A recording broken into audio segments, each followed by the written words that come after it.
क्या आपने महादेव के उस महान गण के बारे में सुना है जिसने धरती पर मौजूद सारे समुद्रों को एक सांस में पी लिया था? जी हाँ, ये कहानी है महान तपस्वी महर्षि अगस्त्य की। लेकिन एक महर्षि को ऐसा क्यों करना पड़ा? जब देवराज इंद्र ने भयंकर युद्ध में वृत्रासुर नाम के राक्षस का अंत कर दिया तो वृत्रासुर का एक खूंखार सेनापति कालकेय अपनी पूरी सेना को लेकर भाग गया और अपनी जान बचाने के लिए असीम समुद्र की अनंत गहराइयों में जाकर छिप गए। और उन्होंने एक खूंखार चाल चली। दिन में वे समुद्र की तलहटी में छिपे रहते जहां देवता भी उन तक नहीं पहुंच पा रहे थे, और रात में वे समुद्र से बाहर निकलकर धरती पर त्राहिमाम मचा देते। वे महर्षियों को जिंदा निगल जाते, आश्रम जला देते और सारे यज्ञों को नष्ट करने लगे ताकि देवताओं की शक्ति हमेशा के लिए खत्म हो जाए।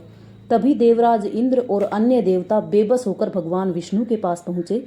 भगवान विष्णु ने बताया, काल के राक्षसों का अंत तभी संभव है जब समुद्र सूख जाए, और पूरे ब्रह्मांड में महादेव के अंश महर्षि अगस्त्य ही यह कर सकते थे। देवताओं की पुकार सुनकर महर्षि अगस्त्य समुद्र के तट पर पहुंचे और महर्षि अगस्त्य ने अपने तपोबल से उस असीम समुद्र को एक छोटी सी बूंद के रूप में अपने हाथों में ले लिया और पलक झपकते ही उसे एक ही सांस में पी गए।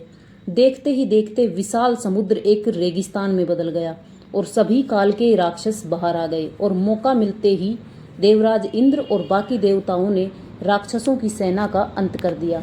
लेकिन इस घटना के बाद धरती पर भयंकर अकाल पड़ा, भयंकर सूखा पड़ गया। तब कई पीढ़ियों बाद भगवान राम के पूर्वज राजा भगीरथ ने ब्रह्मा जी और शिव जी के कठोर तपस्या की और उनके कमंडल से माता गंगा को धरती पर लाने का वरदान मांगा।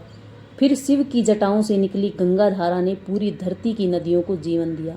अगर महर्षि के तपोबल ने आपके रोंगटे खड़े कर दिए हों तो कमेंट में जय मां गंगा जरूर लिखें।